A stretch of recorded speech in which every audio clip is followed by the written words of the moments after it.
Hi friends, good morning to everyone. Welcome to Baba words. ఈరోజు బాబా వర్డ్స్లో అధ్యాయం 4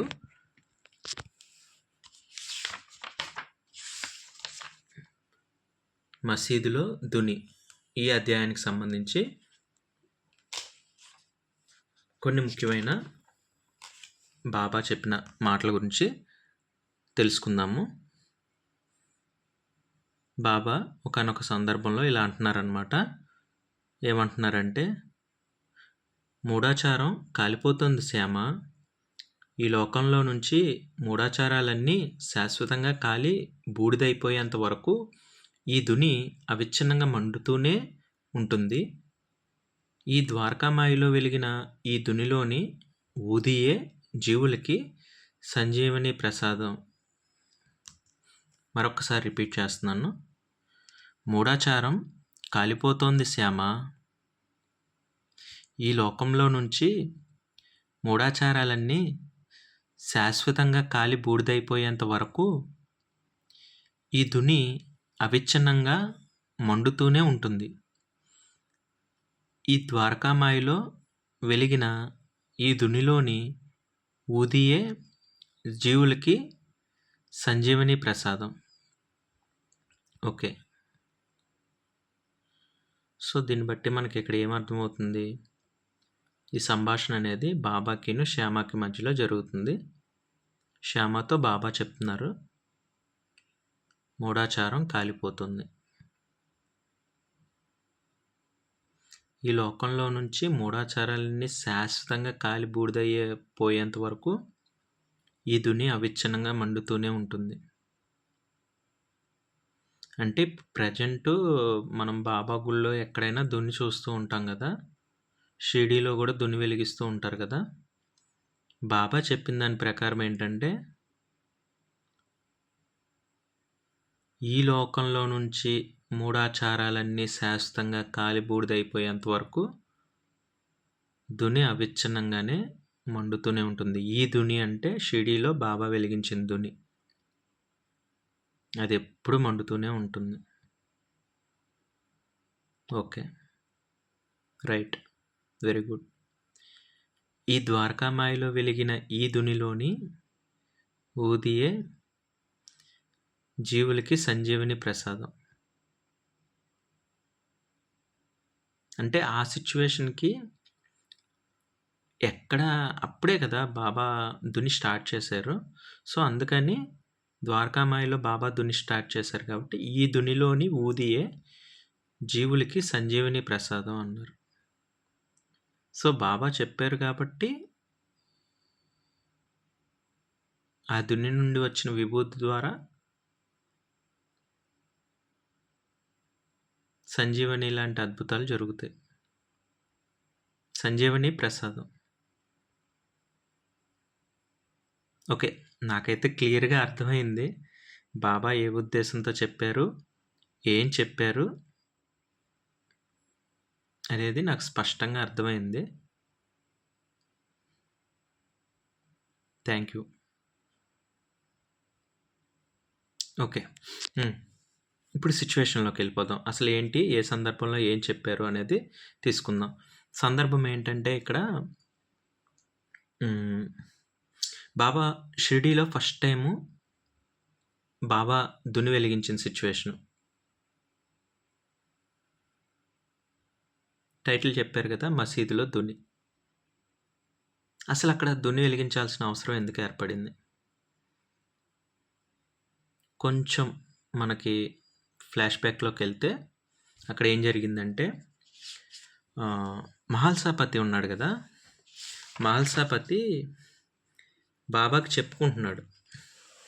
ఏంటి అంటే, అక్కడ షిరిడీలో ఆ సిచ్యువేషన్, ఆ టయానికి అక్కడ పరిస్థితి ఏంటంటే, అంటువ్యాధులు విపరీతంగా విస్తరిస్తూ ఉన్నాయి ఊరుల్లో. ప్రజలు బెంబేలెత్తిపోతూ ఉన్నారు. ఏం చేయాలో అర్థం కాని దిక్కుతోచని స్థితి. అయితే షిరిడీ గ్రామంలో ఉన్న ప్రజలకి, అక్కడున్న పెద్దవాళ్ళకి అప్పటి కాలంలో ఆచారం ఏంటంటే, అంటువ్యాధులు ఊర్లో ప్రబలేటప్పుడు అంటే విస్తరించేటప్పుడు కట్టెలు కొనడం గానీ, అమ్మడం గానీ నిషిద్ధం. అది ఒక అరిష్టంగా షిరిడీ గ్రామంలో ఉన్న పెద్దవాళ్ళు భావించేవారు. ఆ సమయంలో ఊర్లో అంటువ్యాధులు విస్తరిస్తూ ఉన్నాయి. సో, ఊరు ప్రజలకి, పెద్దలకి ఉన్న ఈ మూఢాచారం వల్ల అక్కడ ఒక షిరిడీ గ్రామంలో ఒక చిన్న ఇబ్బందికర పరిస్థితి అయితే తాండవించింది. ఆ ఇబ్బందికర పరిస్థితి ఏంటంటే, ఇప్పుడు ధనవంతులున్నారంటే బోలెడన్ని కట్టెలు ఇంటికాడ ఏయించుకుంటారు. వాళ్ళకి కొంతకాలం వరకు లోటుండదు. పేదవారుంటారు. ఏ రోజుకి ఆ రోజు గడుపుకునేవాళ్ళు. వాళ్ళు మహా అయితే ఒక రోజు, 2 రోజులకి కట్టెలు తీసుకుంటారు. అవి వంట చెరుకు అంటారు వాళ్ళ వాడుక భాషలో. వంట కోసం ఉపయోగించే కట్టెల్ని వంట చెరుకు అంటారు. సో, వాళ్ళ ఉద్దేశంలో ఏంటంటే 1, 2 రోజులకే తీసుకుంటారు. వాళ్ళకి కట్టెలు లేవు. రెండోది, ఈ కట్టెలు అమ్మేవాళ్ళు కూడా ఎక్కువ పేదవాళ్ళే ఉంటారు. సో, వాళ్ళ సిచ్యువేషన్ ఏంటంటే, ఈ కట్టెలు అమ్ముకుంటేనే వాళ్ళకి ఒక రూపాయి వస్తది. ఆ రూపాయితో వాళ్ళకి కావాల్సిన సరుకులు తెచ్చుకొని భోజనం చేసుకుంటారు. ఇప్పుడు ఇద్దరు ముఖ్యంగా బాధపడుతున్నారు ఈ మూఢాచారం వల్ల. ఎవరు? షిరిడీలో ఉన్న పేద ప్రజలు. కట్టెలు లేవు, పొయ్యి రాజేసుకోవడానికి లేదు, వంట వండుకొని తినడానికి లేదు. పస్తులు ఉండాల్సి వస్తుంది. రెండోది, పక్క ఊరు నుండి కట్టెలు తీసుకొచ్చి అమ్మేవాళ్ళు. వాళ్ళు కట్టెలు తీసుకురానివ్వరు, ఊర్లో అడ్డుకుంటారు. వాళ్ళకి జీవనోపాధి పోయింది, డబ్బులు లేవు, వంట చేసుకొని తినలేరు. సో, రెండు వైపుల వాళ్ళు బాధకు గురవుతున్నారు. ఆ సిచ్యువేషన్లో మహల్సాపతి వచ్చి బాబాతో చెప్తున్నారనమాట. చూసావా బాబా, అంటువ్యాధులు ప్రబలినప్పుడు కట్టెలు ఊళ్ళోకి వస్తే అరిష్టమని గ్రామ పెద్దలు ఊళ్ళోకి వంట చెరుకు రాకుండా నిషేధించారు. వంట చెరుకు రాక వంటలు చేసుకోలేక బీదబిక్కి ఆకలితో అలమటిస్తున్నారు. దీనికి తరుణోపాయం లేదా బాబా అని చెప్పేసి బాబా దగ్గరికి వచ్చి ఆయన బాధపడ్డాడనమాట. అంతలోకి శ్యామ ఉండి కలిగించుకొని, ఆచారం అండి, అనాదిగా వస్తున్న ఆచారం, ఎలా కాదంటాం అని అన్నారు. ఆ సిచ్యువేషన్లో బాబా స్పాంటేనియస్గా ఒక పని చేశారు. అది హైలైట్ అన్నమాట.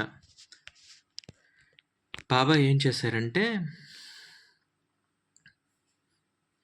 అదే టయానికి బాబాకి ఎప్పుడు ఏంటంటే ప్రకృతి ఆయనకి సహకరిస్తూ ఉంటుంది. సరైన టైంలో సరైన నిర్ణయం తీసుకుంటూ ఉంటారు బాబా. సో, అక్కడ ఆ సందర్భానికి ఏమైందంటే, ఒక మిరాకిల్ లాగా అదే టైంలో ఊర్లోకి ఒక అతను కట్టెలు అమ్మడం కోసం వస్తున్నాడు. మేబీ దాన్ని చూసే మహల్సాపతి ఈ సిచ్యువేషన్ బాబాకి చెప్పుండొచ్చు. ఆ వస్తున్న వ్యక్తిని ఊరు జనం, పెద్దవాళ్ళు అడ్డుకుంటున్నారు. ఏయ్, కట్టెలు అమ్మడానికి వచ్చావేంటి, నీకు తెలీదా? అంటువ్యాధులు ఉన్నప్పుడు కట్టెలు అమ్మడం అరిష్టమని, నువ్వు రాకూడదు, వెళ్ళిపో అని చెప్పేసి ఊరు జనం అడ్డుకుంటున్నారు ఆయన్ని. ఈ శ్యామ గారు కూడా చూసి, ఆచారం అండి, ఏం చేస్తాం, అనాదిగా వస్తున్న ఆచారం, ఎలా కాదంటాం అని చెప్పి శ్యామ నిట్టూర్చాడు. అప్పుడు బాబా ఏం చేశారంటే, ధైర్యంగా ఒక అడుగు ముందుకేసి ఆ కట్టెలు అమ్మే అతన్ని చప్పట్లు కొట్టి, ఇట్రా అని చెప్పి సైగ చేశారనమాట. సైగ చేయగానే ఇంకా బాబా చెప్పారు కదా, ఆ కట్టెలు అతను లోపలికి వచ్చాడు. ఊరు జనమంతా ఆశ్చర్యంగా చూస్తున్నారనమాట. అసలు మన గ్రామంలో అంటువ్యాధులు ఉన్నప్పుడు కట్టెలు అమ్మడం నిషిద్ధం కదా. బాబా ఏంటి కట్టెల వాడిని లోపలికి రమ్మని పిలిచాడు, ఆయనేమో వస్తున్నాడు, అసలు ఇక్కడ ఏం జరగబోతుందని చెప్పి ఊరు జనమంతా నిశ్చేష్టులై చూస్తూ ఉన్నారు.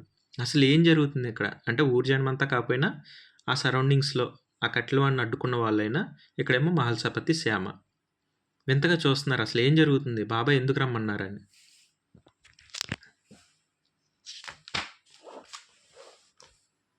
బాబా ఏం చేయలేదు. సింపుల్‌గా బండెడు కట్టెలు తీసుకెళ్ళి ఆగ్నేయ మూలన అక్కడ ఏమన్నారనమాట కట్టెలవాడిని. వేయగానే వాడు ఆ కట్టెలన్నీ అక్కడ దించేసాడు. మరి కట్టెలేయగానే అతనికి డబ్బులివ్వాలి కదా! కట్టెలకి అవసరమైన డబ్బులు. అతని జీవనోపాధి కోసం కట్టెలమ్ముకుంటున్నాడు. బాబా చెప్పారని ఏసినా కూడా కట్టెలకి డబ్బులైతే ఇవ్వాలి కదా! అయితే బాబా అంటే అప్పటికే ఆ ఊర్లో మహల్సాపతికి గాని, శ్యామకి గాని, కాశీరామ్‌కి గాని కొంతమందికి ఆయన కొంతమందికని కాదు. ఆల్మోస్ట్ షిర్డీ గ్రామం మొత్తం ఆయన దేవుడని అర్థమైపోయింది. కానీ ఆయన చేసే వింత వింత పనుల వల్ల కొంచెం దూరంగా ఉంటున్నారు. కానీ ఇప్పుడు చెప్పిన మహల్సాపతి, శ్యామ, కాశీరామ్ వీళ్ళేంటంటే బాబాని ఇంకా వదిలిపెట్టలేదు. ఫుల్‌గా పరిశీలన చేస్తున్నారనమాట బాబా పక్కనే ఉండి. సో, బాబా ఏం చేశారంటే ఆ కట్టెలన్నీ అక్కడ ఏయించిన వెంటనే కాశీరామ్ వైపు ఒక సైగ చేశారనమాట. సైగ చేయగానే ఆ సైగని కాశీరామ్ అర్థం చేసుకొని, ఓహో! బండివాడికి డబ్బులివ్వాలి గదా! అందుకని సైగ చేసినట్టున్నారని ఆ బండివాడికి డబ్బులిచ్చేసి బాబా పంపించేశారు. అయితే అక్కడున్నోళ్ళందరికీ అయోమయ పరిస్థితి. ఈ కట్టెలతో బాబా ఏం జేస్తారు? ఏంటిప్పుడు? సరే. బండివాడేంటంటే, హమ్మేసా! నా కట్టెలన్నీ కొనుక్కున్నారురా బాబు! ఈరోజు ఈ డబ్బులు పెట్టి ఏదైనా తినేది వంట సరుకులు తెచ్చుకొని కట్టెలు ఎలాగో అమ్ముకునే వాళ్ళ దగ్గర కట్టెలుంటాయి కదా! వంట చేసుకొని తినొచ్చురా బాబు అని చెప్పి ఆ బండివాడు సంతోషంగా వెళ్ళిపోయాడనమాట. వెళ్ళిపోయాడు. ఇప్పుడు ఊరోళ్ళు చూస్తున్నారు. ఏం చేస్తారు ఇప్పుడు బాబా అని. అప్పుడు బాబా ఏం చేశారంటే, బాబా దగ్గర సటక అంటారు కదా! అది ఉంటుంది కదా బాబా దగ్గర. దాంతో ఆ కట్టెల పోగు దగ్గరికెళ్ళి నేల మీద టక్కున ఒక దెబ్బ కొట్టారంట. కొట్టగానే అందులోండి నిప్పొచ్చింది. నిప్పొచ్చి ఆ కట్టెలు మొత్తం అంటుకున్నాయి. బగ బగ బగ బగ బగ బగ కట్టెలు కాలిపోతున్నాయి. అందరూ అసలు భయంగా వింతగా చూస్తున్నారు. అప్పుడు చెప్పారనమాట బాబా, మూఢాచారం కాలిపోతుంది శ్యామ. ఈ లోకం నుంచి మూఢాచారాలన్నీ శాశ్వతంగా కాలి బూడిదైపోయేంత వరకు ఈ దుని అవిచ్ఛిన్నంగా మండుతూనే ఉంటుంది.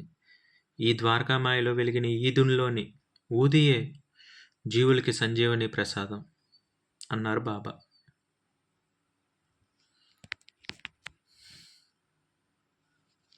ఇందాక జరిగింది కదా డిస్కషను. ఆచారం అండి, మూఢాచారం ఏం చేస్తాము అని శ్యామ అన్నాడు కదా. శ్యామకు చెప్తున్నాడు అనమాట, మూఢాచారాలకి శాశ్వతంగా కాలి బూడిదైపోవాల్సిందే. ఈ దునిలో నుండి వచ్చిన ఊదియే రాబోయే రోజుల్లో ప్రజలకి సంజీవని ప్రసాదంగా మారిద్ది అని చెప్పేసి బాబా చెప్పారనమాట. అయితే ఇంకా శ్యామ తేరుకుంటూ, బాబా ఇది మసీదు కదా, మతానికి విరుద్ధంగా మసీదులో దునెందుకు అని అడిగాడంట ఫస్ట్ టైం దుని వెలిగించగానే. బాబా ఉండి, మతాలని కులాలని దహించడానికే అన్నారు బాబా. ఆ సమాధానం ఉంటూ అందరూ ఉలిక్కిపడ్డారు. ఏమిటి బాబా ఉద్దేశం? కులం పేరుతో మతం పేరుతో పాపాలు చేస్తున్నారు. కట్టెకి కులం లేదు, దాన్ని కాల్చే అగ్నికి మతం లేదు. ఆ కట్టెల్లో కాలిపోయే ఈ కట్టెకి కులం మతం అంటకట్టడం పాపం. ఆ పాపాలను దహించడానికే ఈ దుని. అల్లా మాలిక్ అని చెప్పేసి బాబా చెప్పారు. బాబా మాటలు వింటూ విస్తుపోయారు భక్తులు. మసీదులో వెలిగించబడిన ఆ దుని పాపాలను దహించి వేస్తుందా, నిజమా అని చెప్పేసి అనుకున్నారు. నాకు ఈ లాస్ట్ ఎండింగ్ వర్డ్స్ అంటే చాలా ఇష్టం. ఒకసారి మళ్ళీ రిపీట్ చేస్తాను, చేసి ఇంకెక్కడితో వీడియో ముగిస్తాను. ఇక్కడ ఏం చెప్తున్నారు చూడండి, అంటే క్వశ్చన్ టు ఆన్సర్ అన్నట్టు అయిపోయింది. ఇక్కడ వాళ్ళ మనసులో సందేహాలు బాబా టక మాట్లాడేస్తున్నారు. శ్యామ అడుగుతున్నాడు బాబాని. ఎందుకంటే బాబా శ్యామకే కదా చెప్పాడు, మూఢాచారాలు కాలిపోతున్నాయి శ్యామ అని. సో, శ్యామ అడుగుతున్నాడనమాట కొంచెం తేరుకుంటూ, బాబా ఇది మసీదు కదా! మత్ మతానికి విరుద్ధంగా మసీదులో దునెందుకు ఎలిగించావు? అని చెప్పేసి అడిగాడు. బాబా వెంటనే మతాల్ని, కులాల్ని దహించడానికే అని చెప్పేసి అన్నారు. ఇంకా అంత షార్ప్‌గా బాబా అంత ఫోర్స్‌గా మాట చెప్పేలకి శ్యామ ఇంక ఉలిక్కిపడిపోయి ఏం మాట్లాడాలో అర్థం గాక, అసలు బాబా ఉద్దేశ్యం ఏమై ఉంటదా అని చెప్పి మనసులో ఆలోచించుకుంటున్నాడనమాట. ఆలోచించుకుంటుంటే మళ్ళీ వెంటనే బాబా సమాధానం ఇచ్చాడు. కులం పేరుతో, మతం పేరుతో పాపాలు చేస్తున్నారు. కట్టెకి కులం లేదు. దాన్ని కాల్చే అగ్నికి మతం లేదు. ఆ కట్టెల్లో కాలిపోయే ఈ కట్టెకి కులం, మతం అంటగట్టడం పాపం. ఆ పాపాలను దహించడానికే ఈ దుని. అల్లా మాలిక్. అంటే ఇండైరెక్ట్‌గా ఇది ఎంత అద్దం పడుతుందంటే, ఆ రోజుల్లో కులాలు, మతాలు ఎంత ఇదిగా ఉందనేది స్పష్టంగా అర్థమవుతుందిక్కడ. శ్యామ ఏమని అడిగాడు? బాబా మీరుంటుంది మసీదులో. మసీదులో ఎక్కడా కూడా దీపాలు పెట్టడం, దుని వెలిగించడం ఇట్లాంటివి చెయ్యరు. ఆ రోజుల నుండి స్టిల్ ఈ రోజు వరకు. ఎక్కడా జరగదు. మీరేంటి మసీదులో దునెలిగించారు అని చెప్పేసి అడిగారు శ్యామ. శ్యామ అడగడం కాదు, ఆ ఊర్లో ఉన్నోళ్ళందరికి కూడా అప్పుడు దాకా బాబా వస్త్రధారణ విధానం చూసి ఊరు జనం ఈయనేదో పకీర్ అయి ఉంటాడు, ఇతను పకీర్లే అనే అనుకుంటున్నారు. ఇండైరెక్ట్‌గా సాయిబ్ అనే అనుకుంటున్నారు. కానీ ఒక్కసారిగా బాబా దుని వెలిగించేలకి ఆశ్చర్యపోయి, మసీదులో దుని వెలిగించావేంటి అని చెప్పి శ్యామ అడిగాడు. మతాల్ని, కులాల్ని దహించడానికి అని చెప్పి బాబా ఘాటుగా సమాధానం చెప్పారు. ఆ మాటలకి అసలు బాబా ఉద్దేశం ఏమై ఉంటుందా అని చెప్పి ఆలోచిస్తూ ఉన్నాడు శ్యామ. అప్పుడు బాబా ఏం చెప్పా, కులం పేరుతో, మతం పేరుతో పాపాలు చేస్తున్నారు. కట్టెకి కులం లేదు. దాన్ని కాల్చే అగ్నికి మతం లేదు. ఆ కట్టెల్లో కాలిపోయే ఈ కట్టెకి కులం, మతం అంటకట్టడం పాపం. ఆ పాపాలను దహించడానికే ఈ దుని. Allah Malik. Okay, with the presence of Baba సింపుల్గా చెప్పేస్తాను, లెంతీగా వద్దు. అక్కడ సిచ్యువేషన్లో ఏంటి, దుని వెలిగిస్తే మసీదులో ఎందుకయ్యా దుని వెలిగించావు అన్నాడు శ్యామ్. బాబా ఏం చెప్పారు, అక్కడ వాళ్ళు కన్ఫ్యూజ్ అవుతున్నారు. మసీదులో దుని వెలిగించచ్చా, వెలిగించకూడదా, ఇట్లాగొస్తుంది. సో అది మతానికి లింక్ పెడుతున్నారని చెప్పి, నేను కాల్చే కట్టెకి కులం మతం లేదు.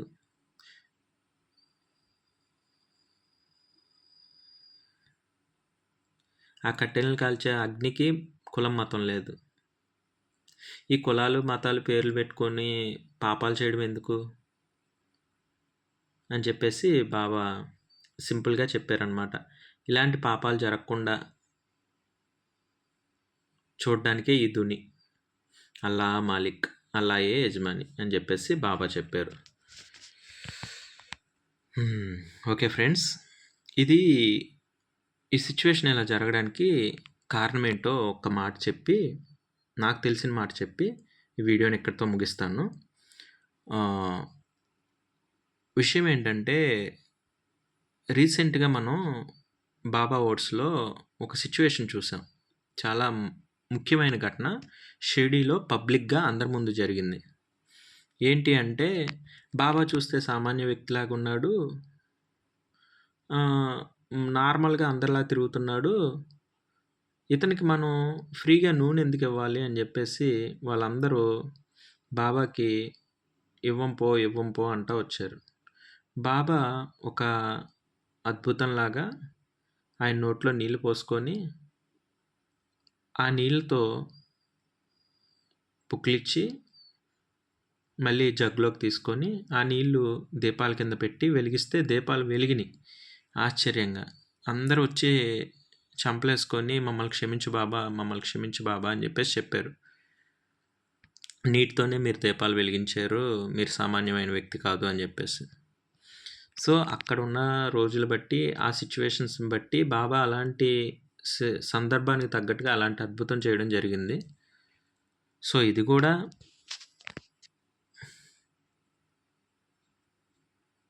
ఎన్నో విషయాలు ప్రజలకి బాబా చెప్పాలనుకున్నారు.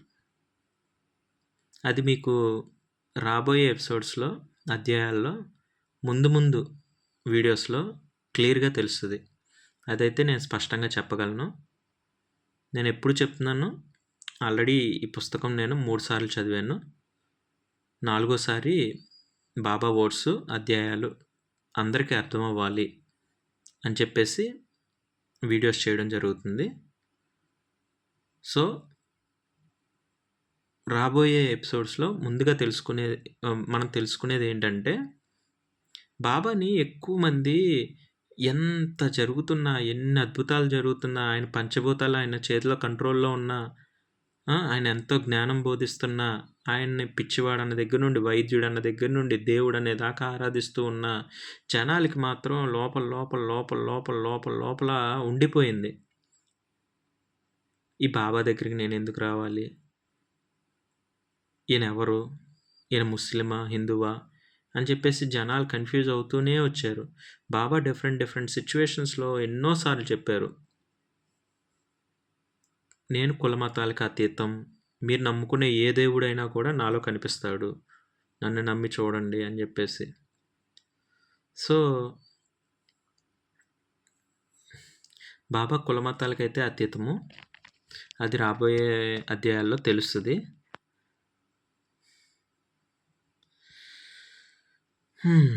ఓవరాల్గా మొదటిసారి అయితే బాబా దుని వెలిగించడం జరిగింది. దుని వెలిగించిన సందర్భం ఏంటంటే, మూఢాచారాలకు వ్యతిరేకంగా అక్కడ భేదాబిక్కి బాధపడుతూ ఉంటే ఆ సందర్భంలో దుని అయితే వెలిగించారు. ఇంకా లాస్ట్ మాట చెప్పి వీడియో ఎండ్ చేస్తున్నాను. చాలామంది అసలు ఈ పుస్తకం ఏంటి ఏంటి ఏంటి అని చెప్పేసి అడుగుతున్నారు ప్రతి ఒక్కళ్ళు.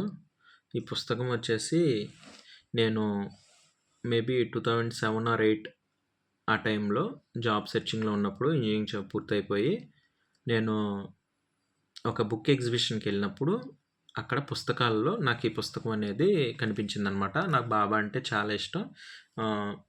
నేను సెర్చింగ్లో ఉన్నాను, జాబ్ సెర్చింగ్లో. ఇంకా ఆ టైంలో సద్గురు సాయిబాబా దివ్య చరిత్ర అని చెప్పేసి ఈ బుక్ కనిపించగానే బాబా గురించి తెలుసుకోవాలి అని చెప్పేసి నేను తీసుకోవడం అనేది జరిగింది. మెల్లగా ఆ పుస్తకం నా దగ్గర ఉండడం, బాబాకి దండం పెట్టుకొని అప్పుడప్పుడు పుస్తకం నా దగ్గర ఉంది కాబట్టి కంప్లీట్గా చదవాలని చెప్పేసి రోజుకొక అధ్యాయం చొప్పున మొత్తం 30 అధ్యాయాలు చదవడం. దాదాపు నాకు 30 అధ్యాయాలు కంప్లీట్ చేసేలేకి చాన్నాళ్ళు పట్టింది. ప్రతి గురువారం చదువుతూ అలా అలా అలా వెళ్ళేలేకి కంప్లీట్గా చదివిన తర్వాత ఇంకా నాకు ఫస్ట్ టైం నేను ఈ పుస్తకం చదవగానే ఇంకా నాకు ఈ బుక్ నాకు ఒక ఫ్రెండ్ అయిపోయింది. నేను సినిమాల్లో చూసిన దానికన్నా ఇక్కడ నిజంగా కళ్ళతో చూసినట్టు చాలా విషయాలు పరిశీలనగా అర్థమయ్యేలాగా ఉన్నాయి, క్లారిటీగా ఉన్నాయి అన్న విషయం నాకు అర్థమైంది. నాకు నమ్మకం వచ్చింది. అప్పుడు ఇంకా జాగ్రత్త పెట్టుకున్నాను. ఆ తర్వాత 1-2 సందర్భాల్లో మళ్ళీ పుస్తకం మళ్ళీ ఒకసారి చదవాలనిపించి చదవడం జరిగింది. అట్లా జరిగిన తర్వాత రీసెంట్గా 1 or 2 years బ్యాక్ అధ్యాయాలు కూడా చేయాలి అని చెప్పేసి స్టార్ట్ చేసాం అనమాట. ఇప్పుడు మనం బాబా అధ్యాయాలు స్టార్ట్ చేసి కూడా 1 year అయింది. ఫస్ట్ వీడియో చూసుకుంటే 1 year బ్యాక్ అని ఉంటుంది మీకు యూట్యూబ్ వీడియోస్లో, ఛానల్లో.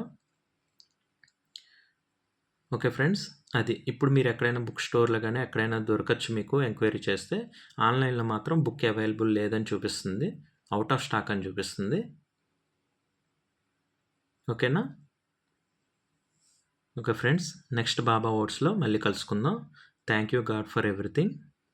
ఓం సాయిరామ్, ఓం సాయిరామ్, ఓం సాయిరామ్.